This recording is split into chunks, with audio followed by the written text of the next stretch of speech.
Thank you, Drake. Welcome to City Church. Am I on? All right. Welcome to City Church. As Drake mentioned already, we're in the midst of this wonderful, controversial Jesus series. And just once again, want to reiterate, so glad you're here this morning with us, chose to spend your time here to learn more about what Jesus has for you, and that you're loved, safe, and welcome. This is, as I think all of these topics are, a difficult topic. We won't be able to cover everything today. It's way too vast a topic for that, but hopefully we'll be able to answer some of your questions and equip you to answer others and also in your own faith journey as well.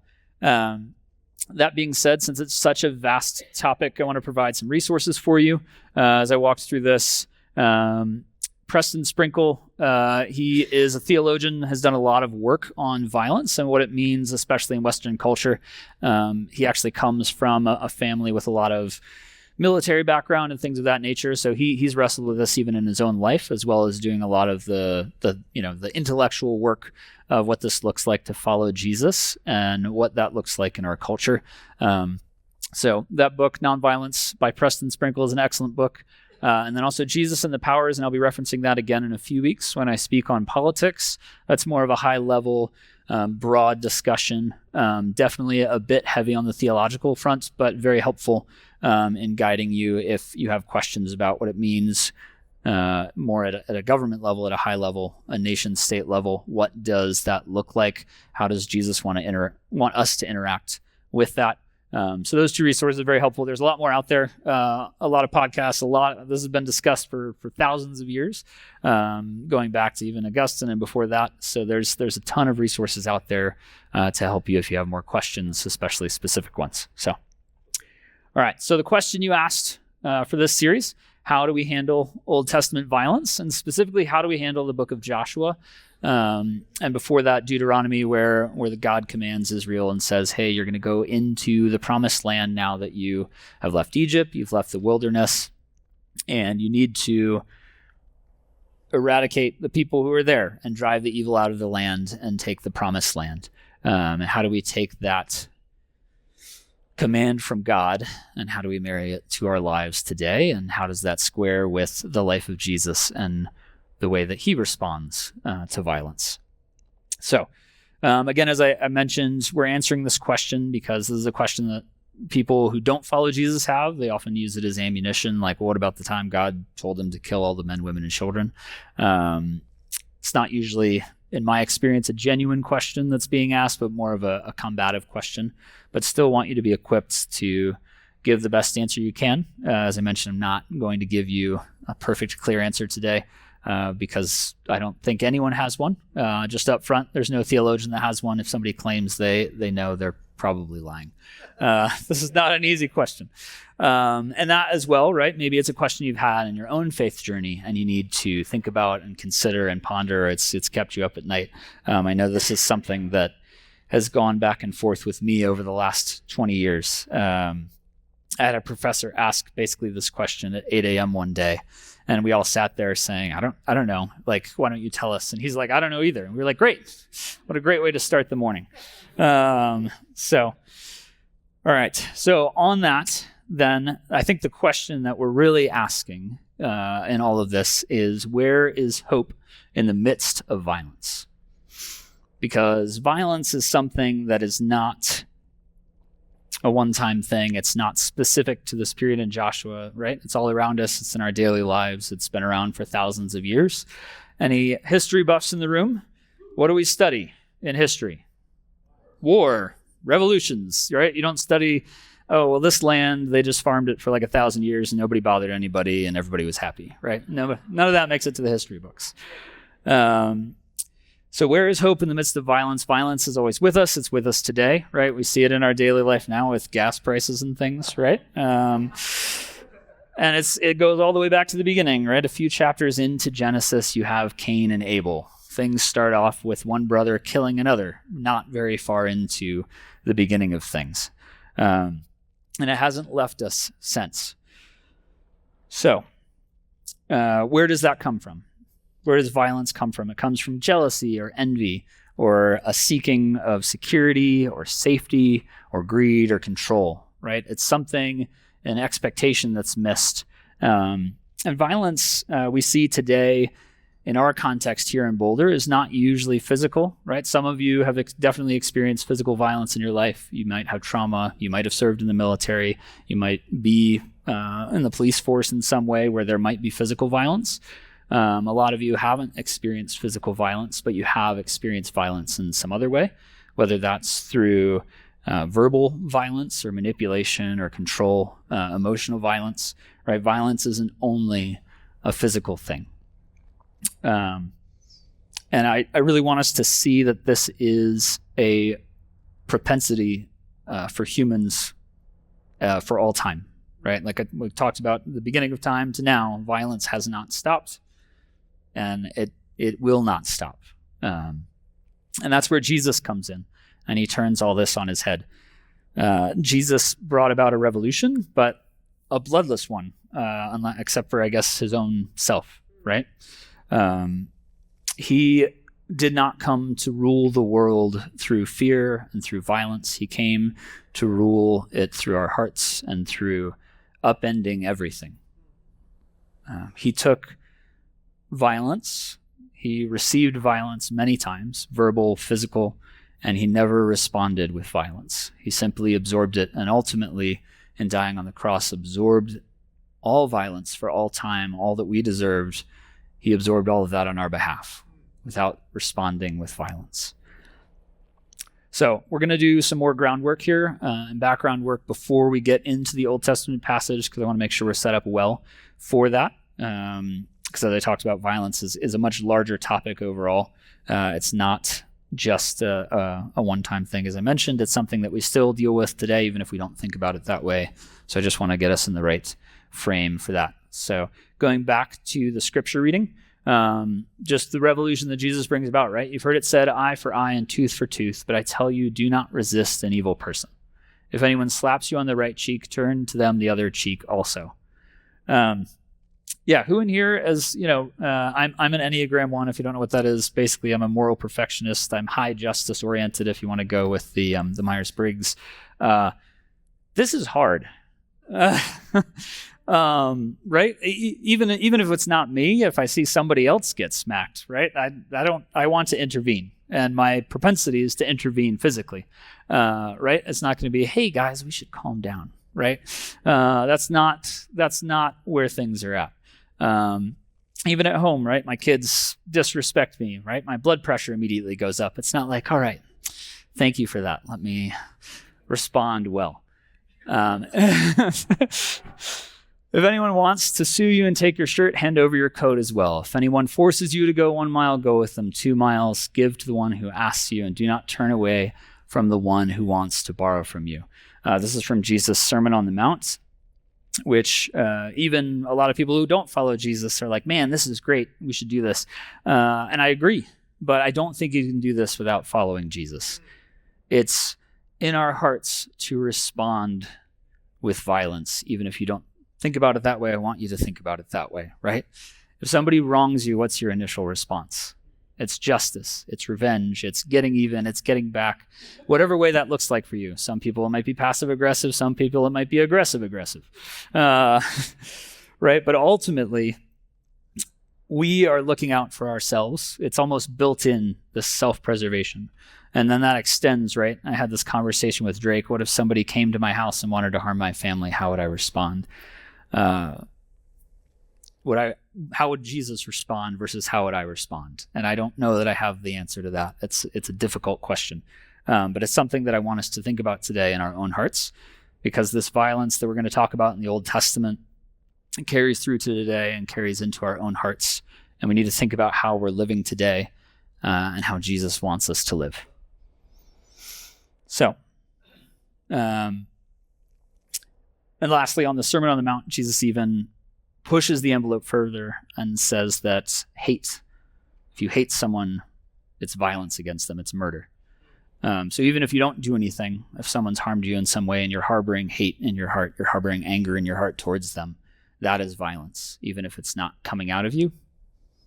I'd argue it probably is or will at some point, because it's in there. It's living inside you. And what is in your heart comes out of your mouth and comes out of your actions. So how does Jesus do this? And I want to look at this. So what's the issue for us? What do we hope in? All right, we hope in security and safety. It might be our finances. It might be our job. It might be our skills.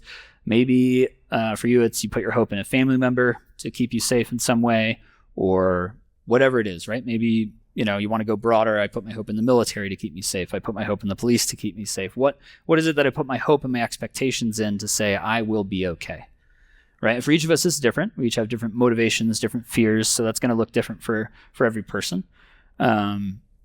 So I want you to think about that. What are you putting your hope in or your safety in?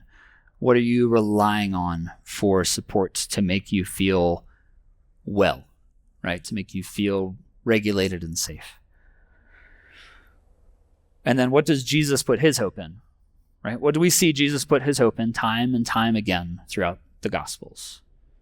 When things get rough, when things get difficult, when people come at him with violence, come at him with anger, they argue with him, they threaten him, how does he respond? What does he put his hope in?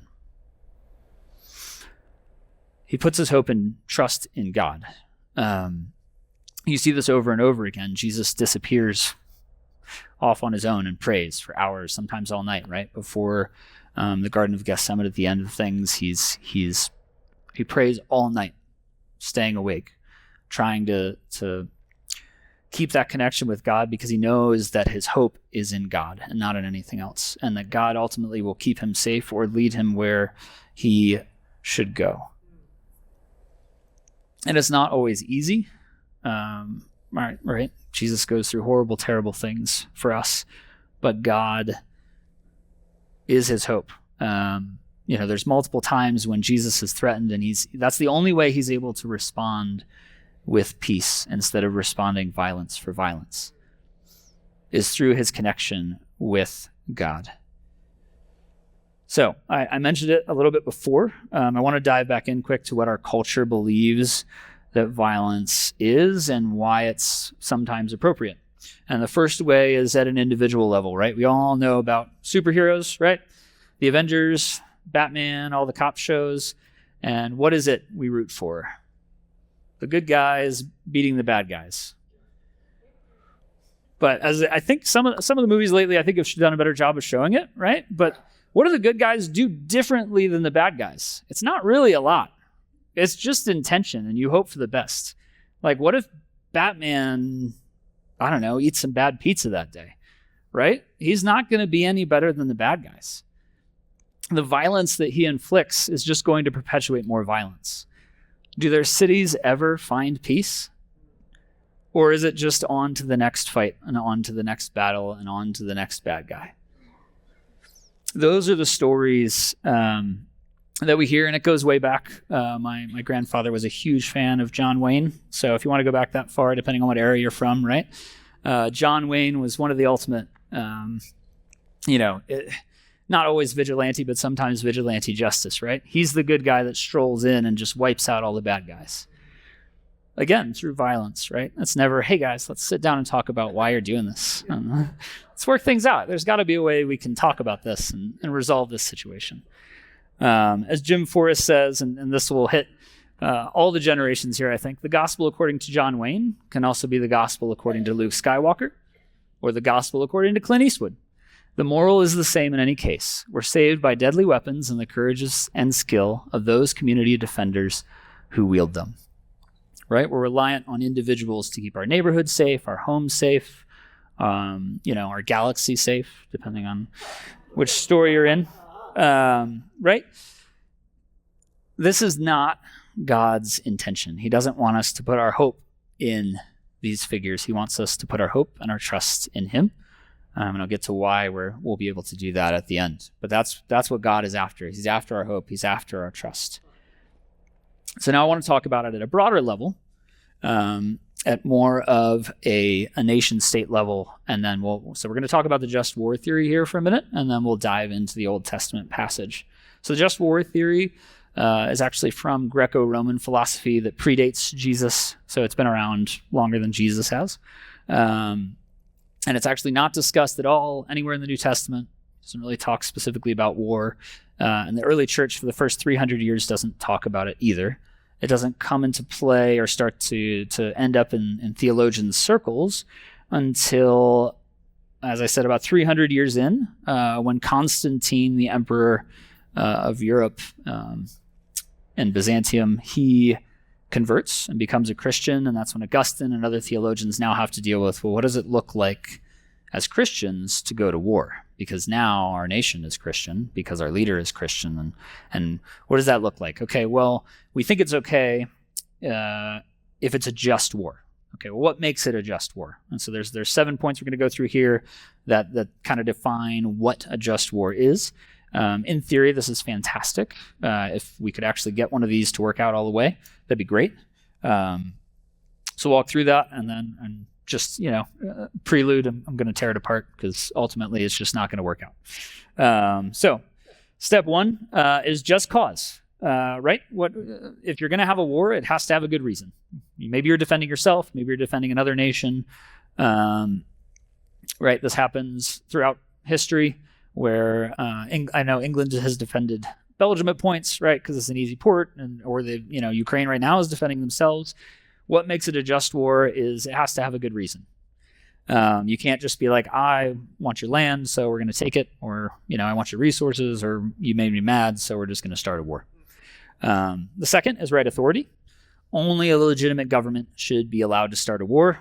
We can't leave here and start a war with Canada. We all drive up to Canada and start a war. That's not a just war. It needs to be a legitimate authority or governing group, so that way there's voices in this, so it's not just chaos. The third is right intention.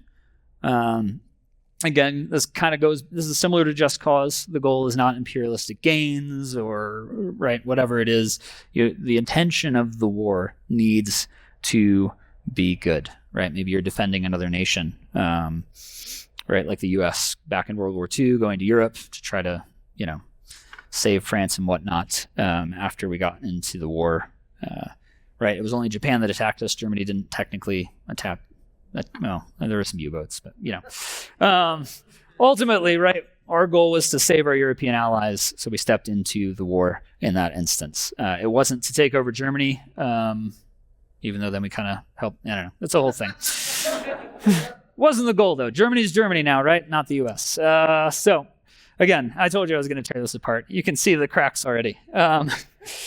The fourth is a reasonable chance of success. So, right, if we were to invade the Vatican, they probably shouldn't defend themselves because they wouldn't win because, it's like the size of this building.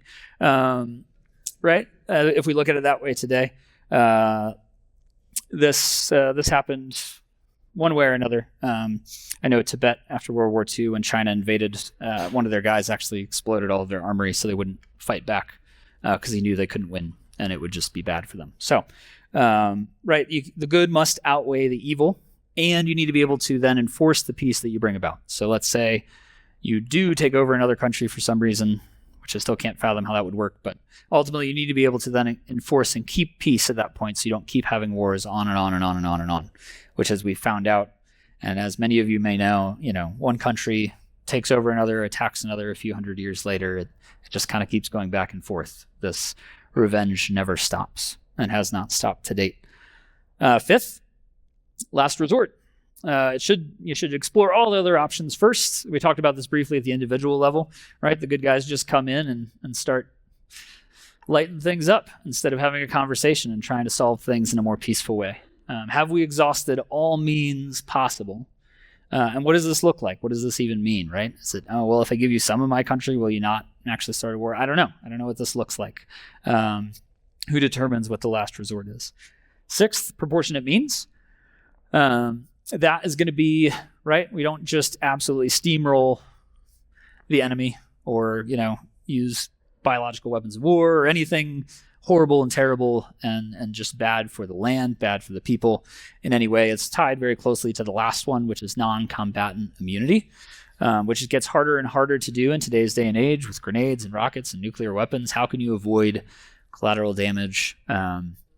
And technically this is defined as like, well, it's okay if you hit a military target and then some people are still hurt, but like, as we've seen, rockets can, sometimes go haywire and hit the wrong thing, or somebody messes up and targets something the wrong way, right?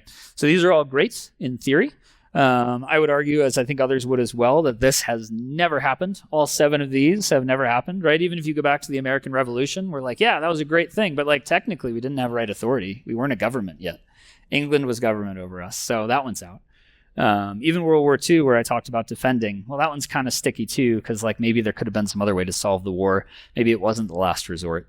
And we go back, and the nuclear bombs that we ended up dropping to stop the war, well, that kind of gets rid of number 7 there. But we did stop the war, so that's good. But we also kind of screwed that up. So you know what I mean? There's no way all 7 of these can truly be met in practice.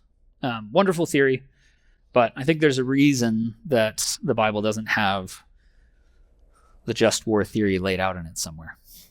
Jesus didn't get up on the Sermon on the Mount and lay out these 7 steps. So yeah, this doesn't bring us at a nation level then any security, hope, or peace, right? Not to be a Debbie Downer, but let's say, the war in Ukraine ends. I bet you a few hundred years from now, there's still going to be animosity between Russia and Ukraine. Somebody might start another war. That's happened, I don't know how many times in history, right? It's going to continue to happen because of our propensity as humans for violence. I know we don't like to view things that way, but I want us to see the reality and the truth of the situation, because I want us to see what Jesus brings. Jesus brings true hope and peace and security and safety in a way that we can't understand without him. And God has always wanted us to put our trust in him, even since the beginning. We go back again to the Garden of Eden, even before Cain and Abel, and God puts Adam and Eve there. And you know what he doesn't do? He doesn't build a wall to keep Satan out, right? He's God. He could have done that. He didn't do that. Why? Because he wants Adam and Eve to trust him, to hope in him, to find their safety and security in him. And they don't. And here we are today. So, right? That's what God is after. Why is God after that? Because he wants us to have that trust in him, to have our hearts, to have our focus on him. All right. So now we've talked through all that. But didn't God allow the Israelites to go to war, to start a war, right? I said there's no just war theory in the Bible, but like didn't God tell them to go to war? Yes, he did, and we're gonna walk through that. And this is difficult. I'm not gonna have a silver bullet to solve any questions you have. We'd love to discuss it with you more if that's something you're interested in. Also, you can reference the resources that we talked about at the beginning as well. But yeah, it's a difficult section in Deuteronomy and in Joshua, where Joshua 10:40 it says, he left no survivors. He totally destroyed all who breathed, just as the Lord, the God of Israel, had commanded. So the first thing I want to jump into here quick is about the text itself.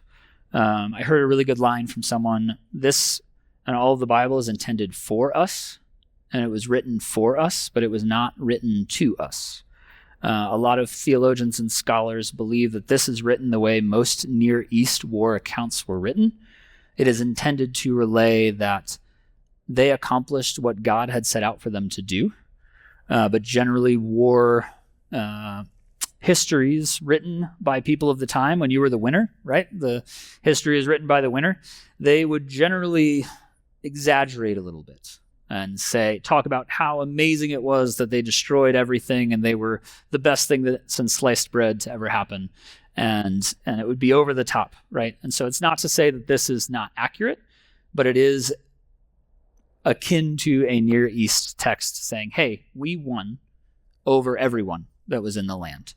Because you read in Judges, a couple chapters later, that there are still people living in the land. So clearly they didn't cleanse.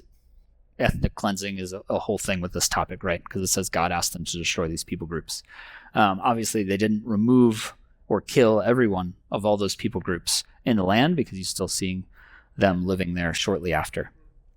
So I do want to make that note, right? This is narrative that was written thousands of years ago in a context that we don't view things that way. right? Even narrative today we read generally very literally, unless, it's obvious that it's not. So just want to give you some of that context. That does not solve anything by any means, but just one small note on how to read it. And in the Old Testament, throughout, God allows war. We're going to talk now about how the Israelites were meant to go to war and were meant to take the promised land and find out if they actually did what God asked them to do. And so we're going to walk through that. So again, going back to the Near East, kings of the time of everywhere, right? Because Israel didn't have a king until Saul. So we're talking Joshua, there's no king for Israel. Judges, there's no king for Israel. Moses wasn't considered a king either. But all the other nation states around that time would have kings, and they would have their gods, and they'd go to war, and if they won, they'd be like, well, my gods are better than your gods. So everyone should worship my gods now because we won the fight. And we won the fight because my gods are stronger. That is how things were viewed. And God's intent for Israel was for him to be the king and to prove that he as God is the one true God, and he was greater than all of these gods that were worshipped in the land at the time, so that they could be a symbol for what God truly wanted. Because ultimately, the goal here is to bring peace to the land and to have God dwell in it, and for Israel to be a symbol that other nations can see so that they might turn to God as well. And you see this even as they're taking the land. There's some instances where this happens, and we'll get to that. God also didn't want them to have their trust in a strong military. All the other kings of the Near East, the ones I just talked about, who would conquer, they would enact heavy taxation so they could build a bigger army, so they could take over more stuff. And you kind of see where this is going, right? That's how empires fall, as they get on a steamroll of trying to amass more and more and more and take more and more and more. And it all falls apart. So Israel was not meant to have a standing army. They weren't meant to have taxation. They didn't have any of these things before they had kings. God even points this out when they're clamoring for a king. He says, that if you get a king, then he's going to take your sons for war and your daughters for court and all these things. And they're like, well, we want a king anyway. So ultimately he gives them a king, but that was never his intent. This time period in Joshua, when God is moving the Israelites into the promised land out of the wilderness, is a unique one-time covenant. It's referenced earlier in Genesis. He actually makes the covenant with Abraham well before. And he says, hey, your descendants will inhabit this land, but we need to wait 400 years for the iniquity of the Amorites to be complete, which we'll get to a bit. But right, like God says, hey, you're going to own all of this, but you've got to wait 400 years because I am a patient God.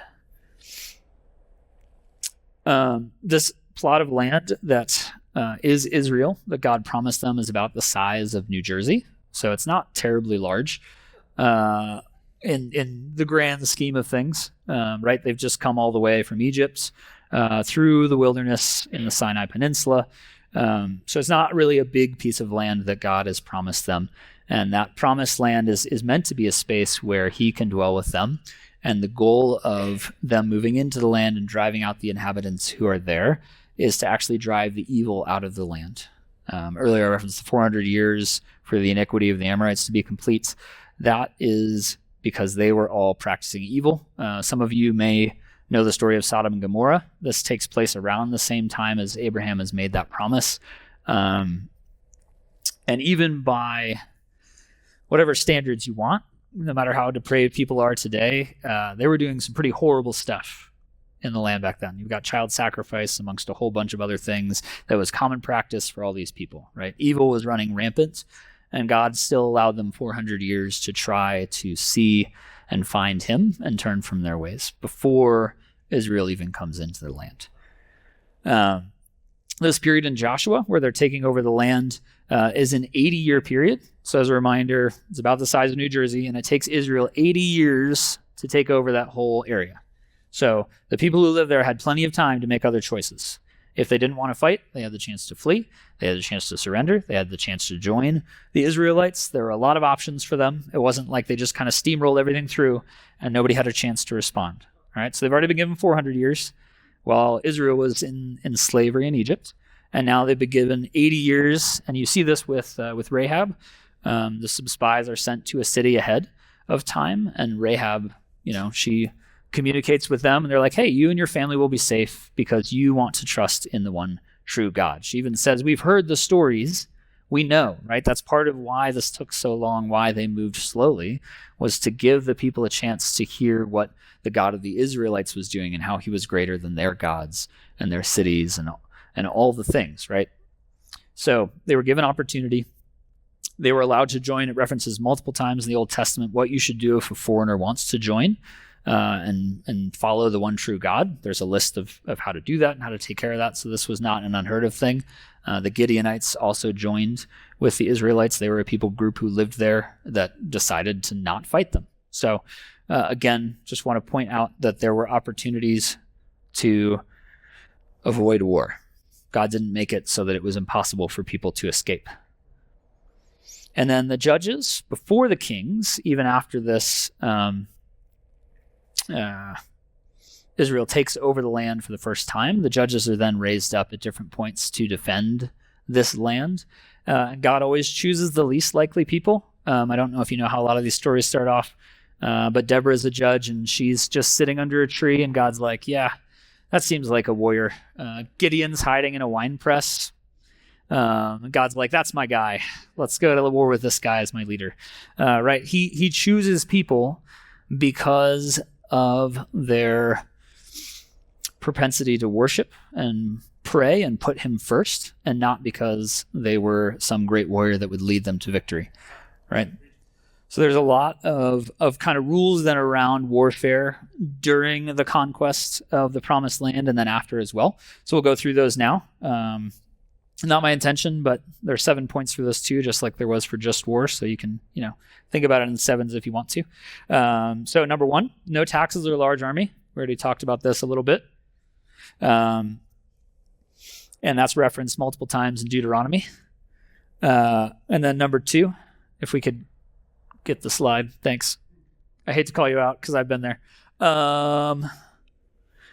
The only fight when God tells them to, right? So this is God's patience. He waited 400 years before they even came into the Promised Land. So that's the second one.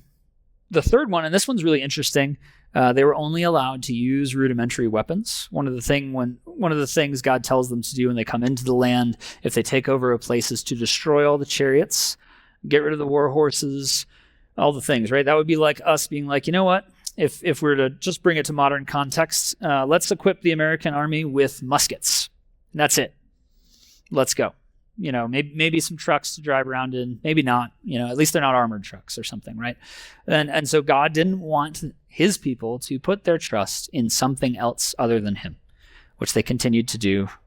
It's a whole mess.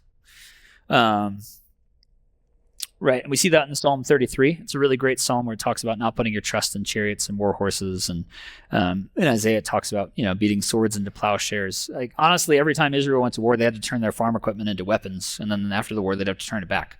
So it wasn't like they were prepared in any way, shape, or form, which is how God wanted it, because He wanted to be the one. Hey, God is the one who was the victor.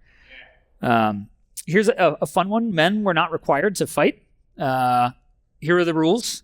If you just got married, if you just bought a field, you didn't have to fight. And if you just really didn't want to, that was fine too. You didn't have to fight.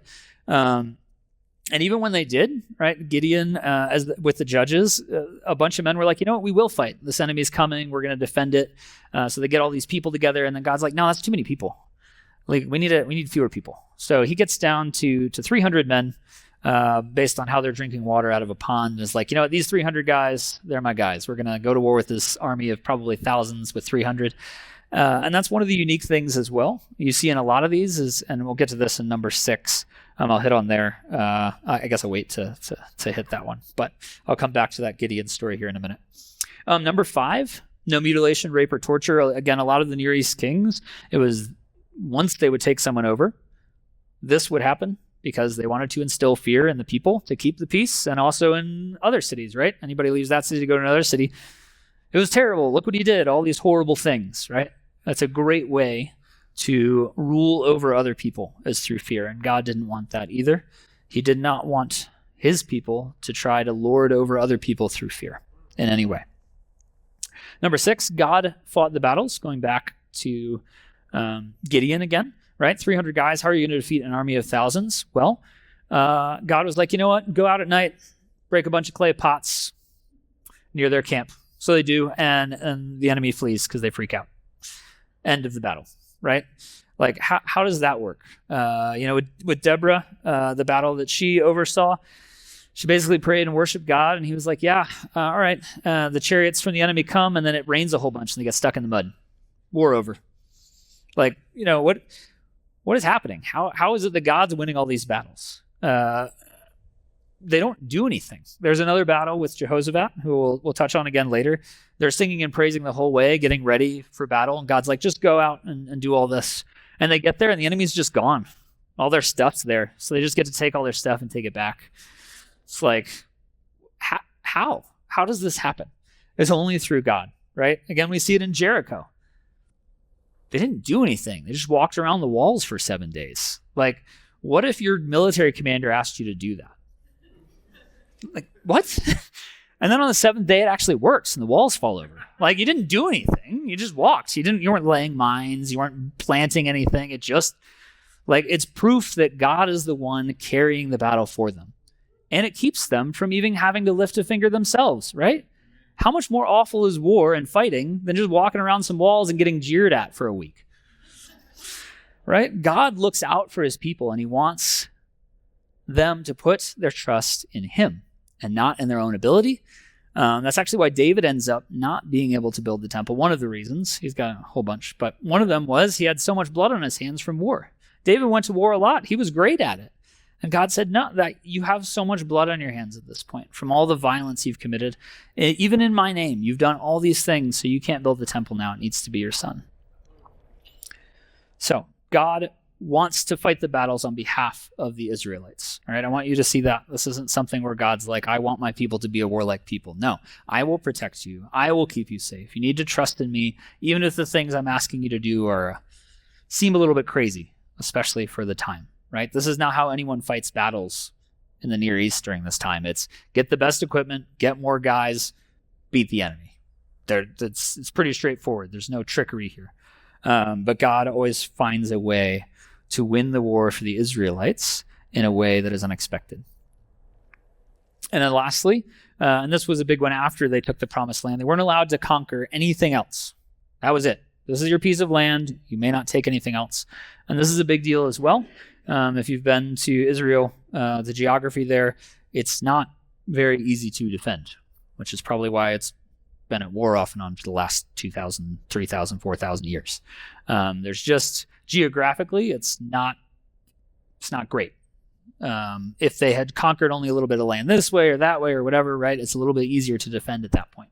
But again, God wants the people to put their trust in him and not in their own abilities and not in their defenses and not like, well, we built a bunch of forts along this river, so now we're good, right? That's never what God's intention was. So going back to it again, right? God had 400 years of patience with the Canaanites, the Amorites, all the people groups who were living in that land and committing evil. God wanted to dwell with his people in the land that he promised, and so they needed to drive the evil out. Again, that took place over a slow period of 80 years that allowed the people to leave if they wanted to, or surrender, or become a part of the Israelites and worship the one true God. All those were options that were on the table.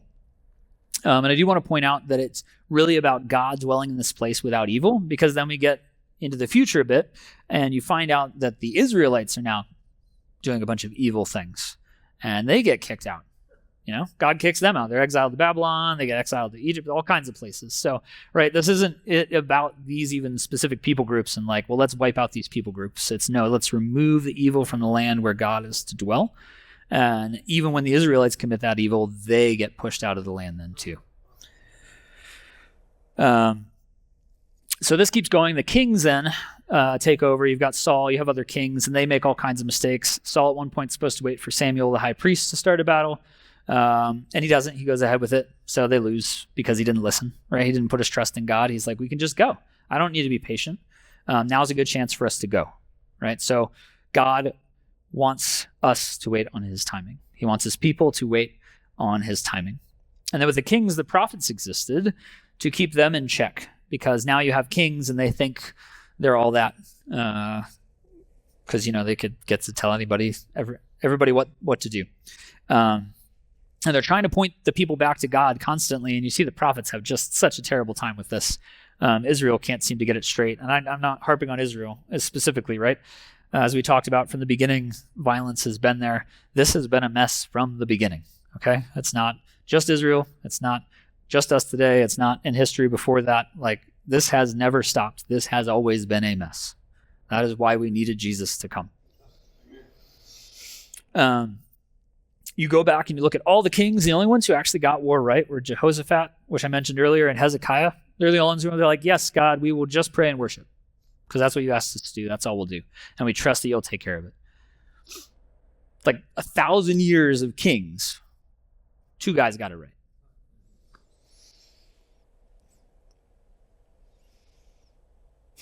So it wasn't about power or security. If it was, God would have made the Israelites powerful and taken over the whole world. Why not, right? He was able to destroy cities with 300 guys with clay pots and make some walls fall down and make it rain at the right time. If that's what God wanted, he would have made it happen. It's not about physical power and security and hope and control and lording it over in any way. God wants us to trust in him for our safety and our security. He wants us to trust in him. And Jesus did not come to rule the world then by violence. He comes later to fix all of this mess that we've been experiencing for thousands of years. He wants to live in peace in our hearts and wants us to trust him. His kingdom is upside down. How do you have a kingdom that you don't win all the time, right? This even goes back to the imagery of Israel in the promised land to begin with. It wasn't meant to conquer. It wasn't meant to grow. It was meant to be a place where people could experience the one true God. And that's why Jesus came, so that we could experience the one true God, so that we could respond to violence with peace the way that he does. How can you love your enemies without following Jesus? What in our hearts has ever said, I should love my enemy? I've been following Jesus for a long time, and I still don't want to do that most of the time. What nation wants to serve others? Jesus showed up and was like, you know what? I'm going to serve people, even the people who hate me. I'm going to die for the people who hate me. Who would do that? Who shows up and does that? No one has a desire to do that. How do we have that desire in our hearts to bring peace to violence? Jesus was only able to do it because he put his trust in God, and we need to do the same. This quote from A.W. Tozer, falls in line with kind of what I was talking about earlier. But at the very door of the kingdom, the majestic Savior lays down terms exactly contrary to human nature, terms which run counter to everything that we're taught in school and contradicts the instinct for self-preservation, and erase all the power of self against him, and cuts down drastically the number of those who will follow our Lord Jesus Christ, and almost guarantees the failure of his religion. Who would give up their own life for someone else? And why? And the only reason I can see is that Jesus did it for me. That's the only reason that I would serve others. The only reason that I would ever give my life for someone else is because Jesus did it for me. Without that, why would I do that? Maybe I would do it for my family. Maybe I would do it for my friends. But even then, self-preservation comes first, right? Wouldn't it be better for me to defeat the threat against them than to just lay down my life for them? That's not what Jesus does. Dallas Willard says it this way, because I want us to think about this as we enter our lives this week and wake up and face tomorrow, right? Because Old Testament violence doesn't really apply to my work tomorrow, at least not that I'm aware of at the moment. And Dallas Willard says, our mistake is to think that following Jesus consists in loving our enemies, going the second mile, turning the other cheek, suffering patiently and hopefully, while living the rest of our lives just as everyone else around us does. Did Jesus live the same way that everyone else around him did? No, they hated him for it. Because they brought all of this against him, and he just responded with peace and with kindness. And he would rebuke people, sure, but he still did that with love and kindness. in a way that is, and as we went through this, as I worked on this, honestly, it's so difficult. Like, I'm still wrestling with the call here from Jesus to respond in a way that's so contrary to my very nature.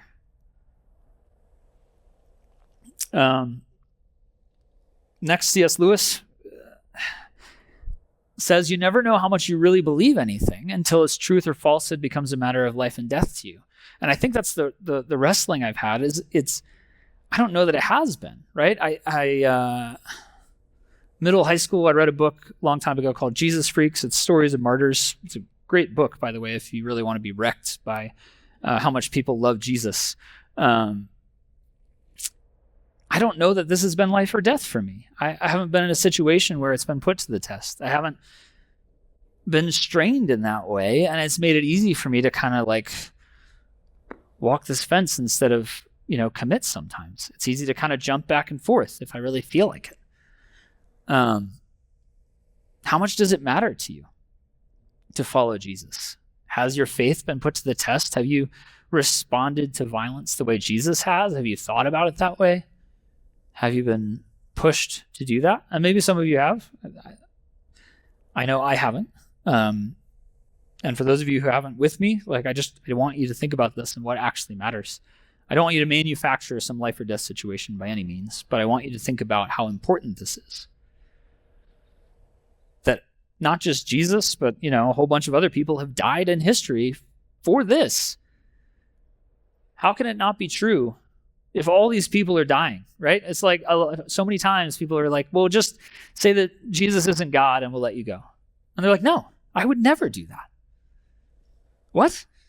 We're going to kill you. Okay, that's fine. Jesus is God. Go ahead. What? How is that possible? How is it possible to not care about yourself that way? I don't know if I would do that. I would hope and believe that I want to do that. But if somebody came to me today and said that, would I do it? I don't know. And I want us to think about things this way as well.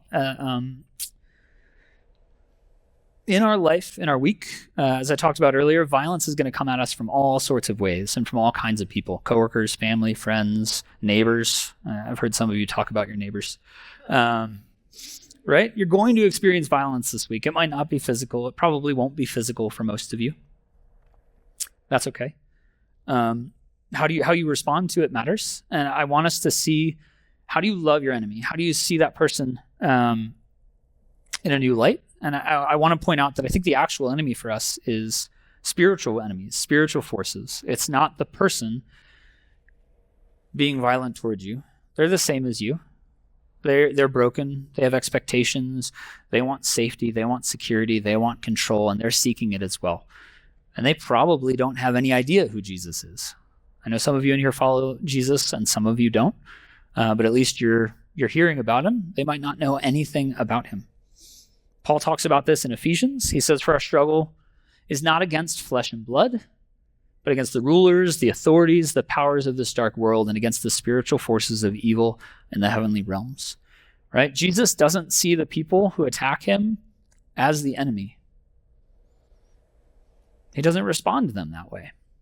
He responds to them with kindness and with love, and ultimately, right, he ultimately defeats the spiritual authorities, the dark authorities, the powers of this world that are greater than the one person across the street, right? He dies to break all of that, right? Like, our response to violence in that situation would be to fight back. Like, he's unjustly imprisoned. How awful is that? Peter even does it, right? They come to arrest Jesus. What's the first thing Peter does? Draws a sword and cuts a guy's ear off to protect Jesus, right? Isn't Jesus worthy of protection? And Jesus immediately says, no, what are you doing? If you live by the sword, you'll die by the sword. You don't respond to violence with violence. This is not right. Peter ends up, going on to be one of the central figures of founding the church. Jesus even lets him know that, right? So we have this in our hearts. It's there. One of the first church fathers, Peter, clearly in him, he's ready to go off at a moment's notice. And Jesus says it's okay. There's another way. You don't have to respond to violence with violence. You can respond with peace. So how do we do this? How do we respond, right? Jesus has shown us that you can respond to violence with peace. He's shown us that he absorbed the violence that we deserved on our behalf. So how then should we live? What should we do? Well, I want you to think about, as we talked about earlier, what are you putting your trust in? What are you putting your hope in?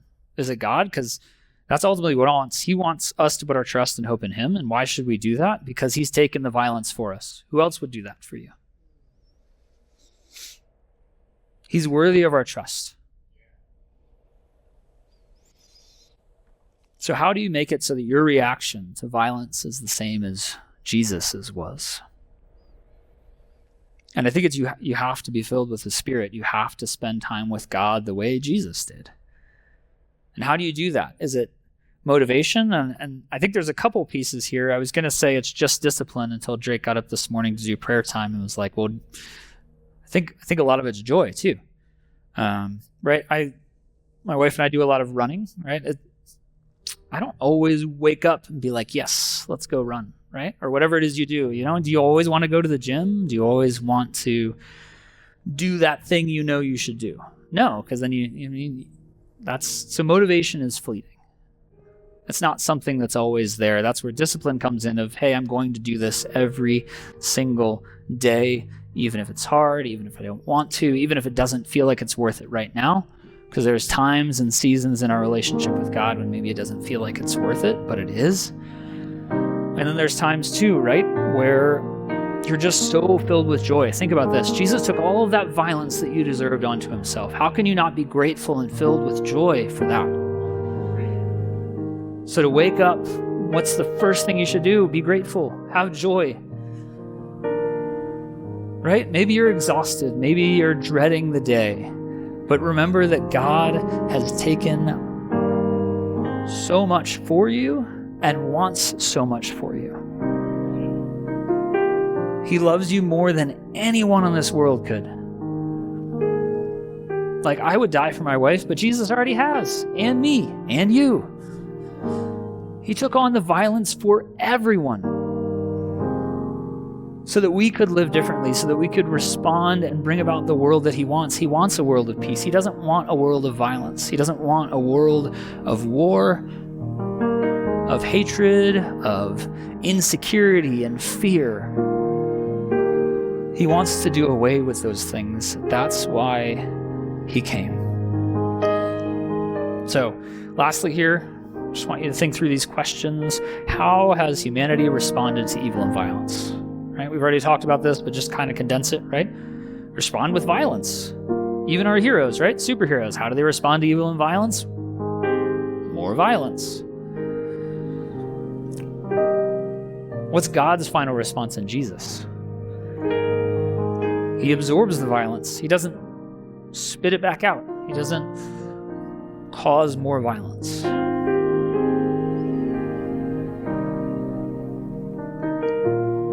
So, kind of wrapping it up here, if you don't know Jesus, get to know him, right? If you got violence in your heart, or it comes out when you don't want it to, or you respond to those you love unkindly when you don't intend to, or just your coworker makes your blood boil, right? You can try really hard, but without Jesus, you're not going to respond with peace. You're going to respond with violence in one way or another. Maybe you'll bottle it up for a while, but it comes out eventually. We all know it does. Number 2, be grateful. If you do know Jesus, be grateful. Have joy. Think about all that he's done for you. Think about all the violence that's been in the world for thousands and thousands of years, and he allows you to be free enough to respond to it with peace, to respond to it in a way that you actually want to.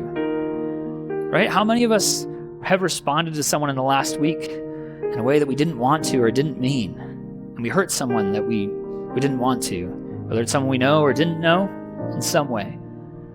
Jesus gives us the opportunity to respond to them in a way that we want to be the people we want to be.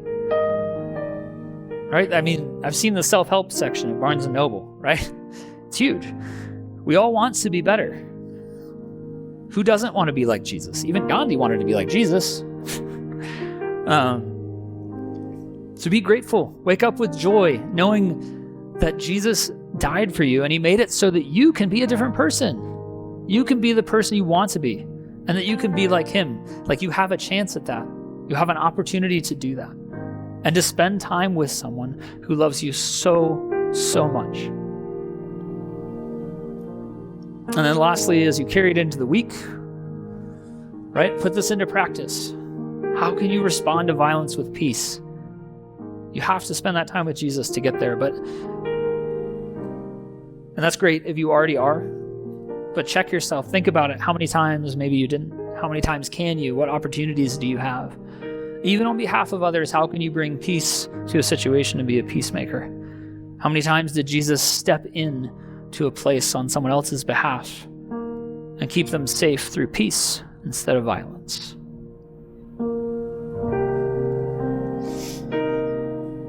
So, hopefully that answers your question a bit. I know that's went a bit broad there, and there's a lot more that we could talk about. But I'm grateful for the time I've had. I'm grateful for the time that I've been able to spend working on this and let Jesus shape my heart, and hopefully it will shape yours as well. And that you can go into this week bringing the peace of Jesus with you wherever you go, so that others can experience it as well. Because as a reminder, everyone in this world has experienced violence of some kind, and they're hurting in some way. And they need peace, and you might be the only peacemaker to bring it to them. So, let's pray. Jesus, thank you for taking the violence on our behalf, for bringing peace individually to our hearts, and being able to bring peace on a broader scale to the world. Only through trusting and hoping in you will we find safety and security. But we're able to it all is such an amazing thing. May you fill our hearts with your love. May we wake up with joy at how much you have loved us and how great and wonderful you are. And I pray that our faith might grow in you, and that our trust would as well, and that we would encourage each other and those who don't know you, that we would tell them about you, that they might find peace as well. In Jesus' name, amen.